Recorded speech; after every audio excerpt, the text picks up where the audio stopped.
এই দুনিয়ায় বন্ধু তুমি জান্নাত যদি পেতে চাও, বাবা মা বেঁচে থাকলে তাদের খেদমত করে যাও, তাদের খেদমত করে যাও।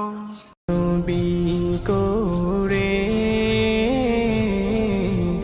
আর কত কাল আমি কাঁদব, আপন নয়নে কবে জানি, আপন নয়নে কবে জানি প্রিয় নবীকে আমি দেখব। আমি তো চাই না বাড়ি, চাই না গাড়ি, চাই না সুন্দরী নারী, চাই না সোনা দানা গয়না।